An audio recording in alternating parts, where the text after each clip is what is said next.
Group পর্বের ৩টা match অনুষ্ঠিত হয়ে গেল এবং গ্রুপ পর্বে বাংলাদেশ দল কেমন খেলেছে, বাংলাদেশ দল কেমন করলো অস্ট্রেলিয়ার সাথে, অস্ট্রেলিয়া বাংলাদেশের থেকে র্যাঙ্কিংয়ে আগানো, কোরিয়ার সাথে বাংলাদেশ খেলেছে, তারাও র্যাঙ্কিংয়ে বাংলাদেশের থেকে আগানো, এবং সবশেষ ম্যাচটা খেলেছে ফ্রান্সের সাথে। ফ্রান্স বাংলাদেশের থেকে অনেক আগানো, ৬ নম্বরে রয়েছে ওয়ার্ল্ড র্যাঙ্কিংয়ে এই মুহূর্তে আন্ডার 21 টিম, এবং বাংলাদেশের র্যাঙ্কিং ২০-এ।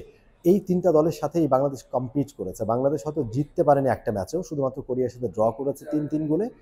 পিছিয়ে পড়েও তারা দুর্দান্তভাবে ঘুরে দাঁড়ায় এবং ম্যাচটা তারা ড্র করে। কিন্তু বাংলাদেশ জিততে না পারলেও যেটা হয়েছে, এখানে যারা খেলা দেখতে এসছেন, বাংলাদেশি দর্শক একেবারেই কম এখানে, যেহেতু এখানে বাংলাদেশি প্রবাসীরা ওইভাবে আসেন না কাজের জন্য। সুতরাং এখানে বাংলাদেশ থেকে যে কয়েকজন এসেছেন হাতে গোনা ৪-৫ জন, তারা ছাড়া বাংলাদেশে তেমন কোনো সমর্থন এখানে নেই। তারপরেও অন্য যারা খেলা দেখেছেন, এখানে ইন্ডিয়ান হকি টিমের ফর্মার অনেক প্লেয়াররা রয়েছেন, তারা খেলা দেখেছেন।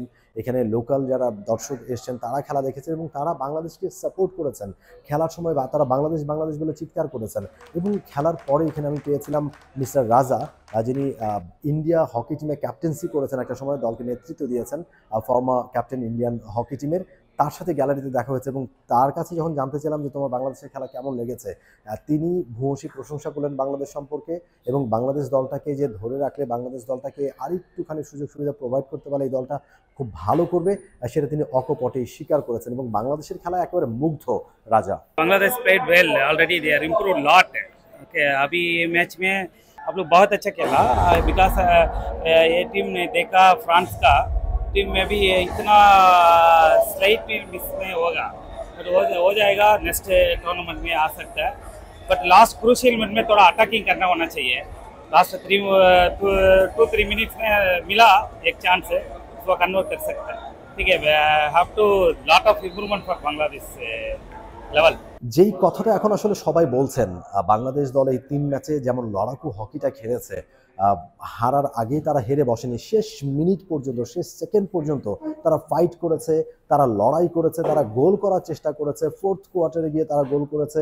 এবং ফ্রান্সের সাথে, যেখানে ফ্রান্স কোরিয়াকে ১১টা গোল দিয়েছে, অস্ট্রেলিয়াকে ৮টা গোল দিয়েছে, সেই ফ্রান্স বাংলাদেশকে মাত্র দিতে পেরেছে ৩ গোল, এবং ফ্রান্সকে বাংলাদেশ দিয়েছে ২ গোল। অর্থাৎ এই ম্যাচটা দারুণ কম্পিটিটিভ ছিল, শেষ মিনিট পর্যন্ত ম্যাচটা বাংলাদেশ ছাড়েনি, বাংলাদেশ লড়াই করার চেষ্টা করেছে, বাংলাদেশ ড্র কিংবা জয় আদায় করে নেওয়ার চেষ্টা করেছে, এবং ফ্রান্স রীতিমতো বাংলাদেশকে নিয়ে তারা প্রেশারে পড়ে গিয়েছে।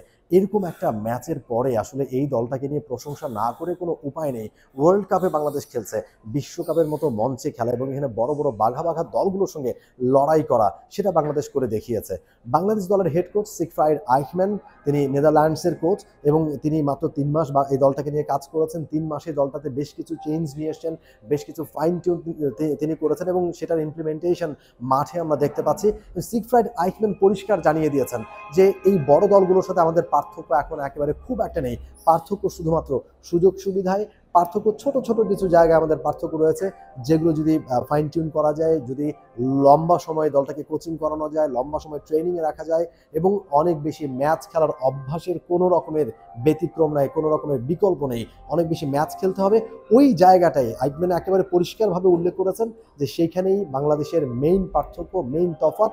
যে অন্যান্য দলগুলো যেভাবে প্রতি বছর তারা ৫০-৬০টা করে মিনিমাম ম্যাচ খেলে, সেখানে বাংলাদেশ ৫-১০টা ম্যাচও পায় কিনা সেটা হয়তো দেখে বলতে হবে।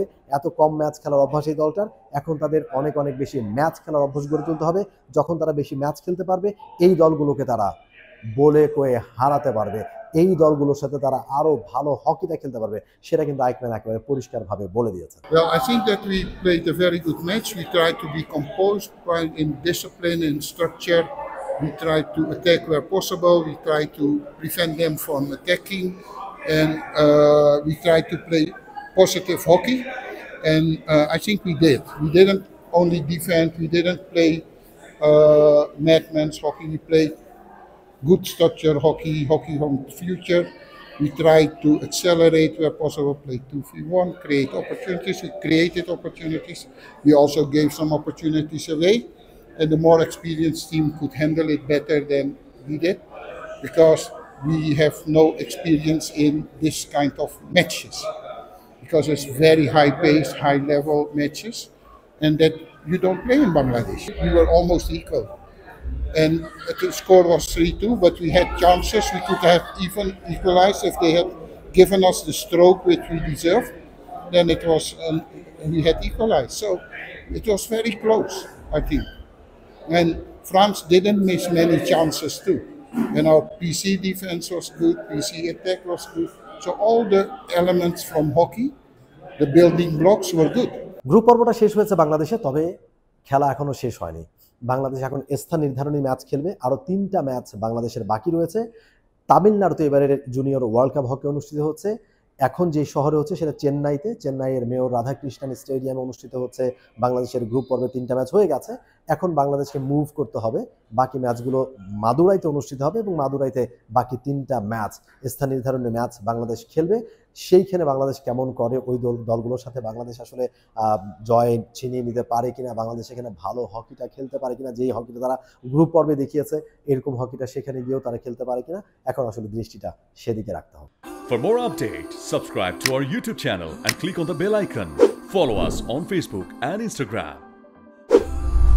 Download T-Sports app to enjoy exciting games and highlights.